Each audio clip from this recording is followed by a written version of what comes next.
किसान साथियों, आज हम आपको गेहूं में जब आप लास्ट यूरिया डालते हैं यानी अंतिम बार जब आप यूरिया डालते हैं तो उसके साथ कुछ ऐसी चीज़ों का प्रयोग करना बताएंगे जिसके द्वारा आपके गेहूं में अगर मान लीजिए थोड़ा सा कमज़ोरी दिख रही है, अच्छी ग्रोथ नहीं हुई है, अच्छे कल्ले नहीं आए हैं, फसल में हल्का पीलापन है, फसल कमज़ोर है, तो ऐसी कंडीशन में ये चीज़ें बहुत ही बढ़िया काम करेंगी, आपको बढ़िया उत्पादन देने का काम करने वाली है।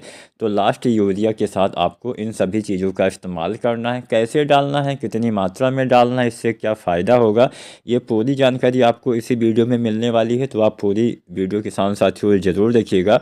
और हाँ, आप हमें कमेंट के माध्यम से एक जानकारी दे सकते हैं कि आपकी गेहूं की फसल अभी कितने दिन की हो गई है, ताकि हम आगे उसी हिसाब से वीडियो बना सकें। आपकी गेहूं की फसल अगर 40 दिन की है, 45 दिन की है, 50 दिन की है, 55 दिन की है, 60 दिन की है, तो आप नीचे कमेंट में जो है समय डाल लीजिए कि हाँ इतने दिन की हो गई है, और साथ में अपने स्टेट का नाम आप शेयर कर सकते हैं, कोई पर्सनल जानकारी साझा मत करिएगा। तो चलिए जानते हैं, सबसे पहले हम यूरिया के बारे में जानते हैं। गेहूं में यूरिया हमें 3 भागों में बांट के देना होता है। अगर आप बुआई के समय डीएपी डालते हैं तो आधा बैग यूरिया देना होता है, पहले पानी पे 1 बैग, और उसके बाद दूसरे पानी पे आपको फिर से यूरिया जो है वो 1 बैग के आसपास यानी लगभग 45 किलो के आसपास आपको यूरिया देना होता है। ये जो यूरिया की मात्रा है, अगर आपने समय से गेहूं की बुआई की है तो उन वैरायटियों में आपको डालना है। लेकिन अगर आप किसी ऐसी वैरायटी को लगाए हुए हैं जो ज़्यादा उत्पादन देती है, तो उसमें आपको जो यूरिया की मात्रा है, जब आप पहले और दूसरे पानी पे यूरिया डालते हैं तो 10-12 किलो यूरिया यानी आधा बैग यूरिया आपको और बढ़ा के देना है। कुल यूरिया 2.5 बैग से 3 बैग आप दे सकते हैं। तो अगर समय से बुआई किया है तो 2.5 बैग, अगर आपने थोड़ा सा मान लीजिए ऐसी वैरायटी लगाई है जो अगेती लगाई है और ज़्यादा उत्पादन देने की क्षमता है, तो उसमें 3 बैग यूरिया देना है, जिसमें आधा बैग बुआई के समय हम डाल देते हैं, बाकी एक बैग तो आपको देना ही देना है पहले पानी पे, और आधा की आधा बैग मतलब मान के चलिए हाँ 12 किलो के आसपास या 10-12 किलो आप मान के चलिए कि आप पहले दूसरे पानी पे बढ़ा के ऐसी वैरायटी में डालेंगे जो थोड़ा ज़्यादा पैदावार देती है। जैसे कोई DBW 303 है, 187 है, या फिर जो नई वैरायटियाँ आई हैं उसमें हमें ज़्यादा मात्रा में खादों का इस्तेमाल करना पड़ता है ताकि उसमें अधिक उत्पादन हमें मिल सके। तो एक तो यूरिया देना है। यूरिया के साथ एक चीज़ तो आपको पता ही होगा कि हमेशा यूरिया सिंचाई करने के बाद ही प्रयोग करना है, जिससे आपको उसका नाइट्रोजन ज़्यादा मात्रा में पौधे ले पाएँ। अगर आप यूरिया की क्षमता बढ़ाना चाहते हैं तो उसके साथ आपको क्या मिलाना है, अगर आपने अभी तक सल्फर का इस्तेमाल नहीं किया है और आप दूसरी बार अंतिम बार यूरिया डालने वाले हैं, तो आपको सल्फ़र साथ में मिला लेना चाहिए। जो सल्फ़र आता है लगभग 90% वाला आता है, 80% वाला भी आता है, तो उसकी आपको लगभग 3-4 किलो मात्रा पर एकड़ के हिसाब से जब आप यूरिया डालते हैं तो उसी यूरिया में मिला के आपको डाल देना चाहिए। बाई चांस अगर अभी तक आप जिंक भी ना डाल पाए हो तो आप चाहें तो अगर आप मिट्टी में जिंक डालते हैं तो जिंक भी आप मिला लीजिए। 33% वाला लगभग आप 5 किलो के आसपास, या 21% वाला 8 किलो के आसपास। वैसे जिंक पहले पानी पे देना थोड़ा ज़्यादा फायदेमंद किसान साथियों हो सकता है। अब यहाँ पे यूरिया हो गया, सल्फ़र हो गया। सल्फ़र डालने से फ़ायदा क्या मिलेगा कि आपकी जो नाइट्रोजन की क्षमता है वो काफ़ी बढ़ जाती है। जो आप यूरिया डालते हैं पौधे उसको ज़्यादा मात्रा में अपने भोजन के रूप में ले पाते हैं, और बिना यूरिया डाले भी हमें अच्छा उत्पादन नहीं मिल पाएगा। तो ये 2 चीज़ें तो आपको डालना ही डालना है, यूरिया और सल्फ़र। अगर नहीं डाला है तो सल्फ़र भी डाल दीजिए, अगर डालना है तो डालने की आवश्यकता नहीं है।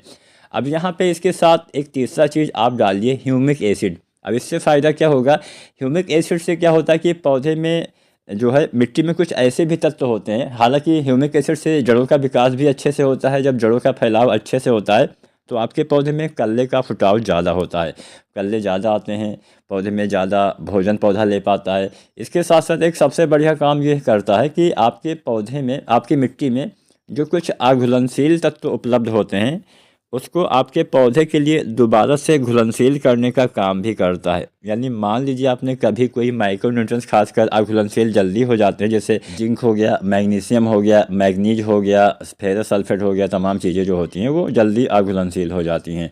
तो किसी भी कारणवश हो सकता है, ज़्यादा पीएच हो गया या फिर कोई आपने गलतियाँ कर दी, कोई फास्फोरस वाली खाद के साथ जिंक डाल दिया, तो ये हो जाती हैं।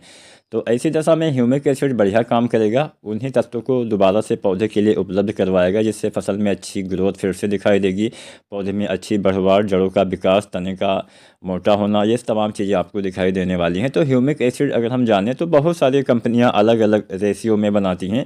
तो अगर आप ह्यूमिक एसिड 98% वाला डालते हैं तो 1 किलो के आसपास या अधिकतम 1.5 किलो आप डाल सकते हैं पर एकड़ के हिसाब से, या फिर किसी दूसरी कंपनी का, मतलब कोई भी कंपनी का अलग रेशियो में आता है। ह्यूमिक एसिड के साथ फुल्विक एसिड भी आपको मिलेगा, तमाम चीज़ें मिलती हैं।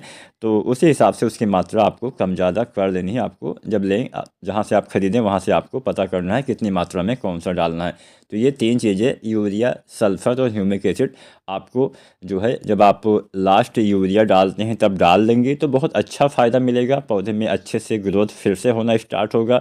अगर कल्ले थोड़ा कम रह गए हैं तो कल्ले, मान लीजिए कल्ले निकल आए हैं लेकिन कुछ कल्ले पतले कमज़ोर रह जाते हैं, तो कल्ले में मोटाई लाने का ये काम करने वाला है। एक तरीका मैं आपको और बताता हूँ। मान लीजिए आपकी फसल थोड़ा सा कमज़ोर ज़्यादा रह गई है और उसकी ग्रोथ नहीं हो पाई है, तो एक स्प्रे वाला तरीका भी आप अपना सकते हैं, जिसमें हम 4 चीज़ों का इस्तेमाल करेंगे।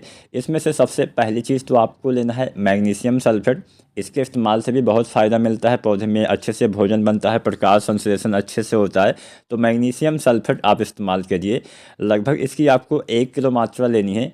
1 किलो आपको लेना है मैग्नीशियम सल्फेट। इसके साथ दूसरा चीज़ आपको लेना है फेरस सल्फेट, जिससे क्लोरोफिल का निर्माण भी होता है, जिससे फसल में हरापन आता है, पीलापन है, तो आप इसका भी इस्तेमाल करिए। फेरस सल्फेट से भी बढ़िया लाभ मिलेगा, पौधे में अच्छे से ग्रोथ होगी, रुकी हुई ग्रोथ, जो पौधे कल्ले कमज़ोर हैं उनकी ग्रोथ होना स्टार्ट होगी। तो फेरस सल्फेट आपको लेना है 500 ग्राम, यानी आधा किलो के आसपास। इसके साथ तीसरा चीज़ आपको लेना है जिंक सल्फेट, जो आता है, अगर आप जिंक का स्प्रे करेंगे तो जल्दी काम करता है। तो जिंक सल्फेट जो आती है 33% वाली, इसकी आपको लगभग 700 ग्राम मात्रा या अधिकतम 750 ग्राम मात्रा लेनी है। ये 3 चीज़ें हो गई। चौथा चीज़ आप इसके साथ मिलाइए यूरिया। यूरिया 1 किलो या 2 किलो के आसपास, पीलापन ज़्यादा है तो 2-3 किलो भी आप यूज कर सकते हैं, फसल के हिसाब से आप डालिएगा। तो ये 4 चीज़ें आपको लेना है। इन चारों चीज़ों को आप एक साथ इस्तेमाल कर सकते हैं।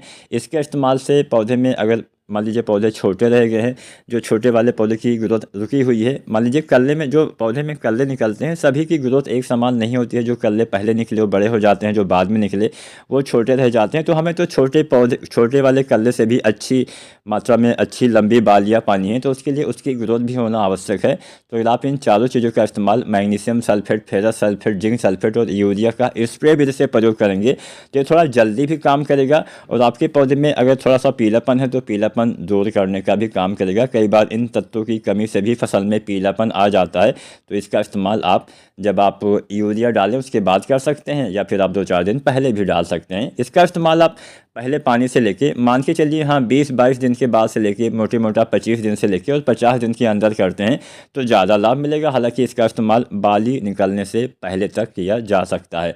आपको पानी पे भी ध्यान देना है, नमी की कमी ना होने पाए इस बात का ध्यान देना, लेकिन बहुत ज़्यादा पानी गेहूँ की फसल में भर के कभी भी मत रखिएगा, नहीं तो किसी भी अवस्था में फसल में पीलापन होने की संभावना बढ़ जाती है। तो अगर आप भी इस तरीके से अपनाते हैं तो आपके पौधे में भी अच्छी ग्रोथ होगी, पौधे में हरापन आएगा, पौधे में बाद में भविष्य में बालियाँ भी अच्छी आएंगी। तो आप हमें नीचे कमेंट के माध्यम से अपने फसल की अवधि के बारे में ज़रूर बताइएगा। वीडियो अच्छी लगी हो तो आप लाइक शेयर करिए, चैनल को सब्सक्राइब नहीं किया है तो सब्सक्राइब करिएगा। धन्यवाद।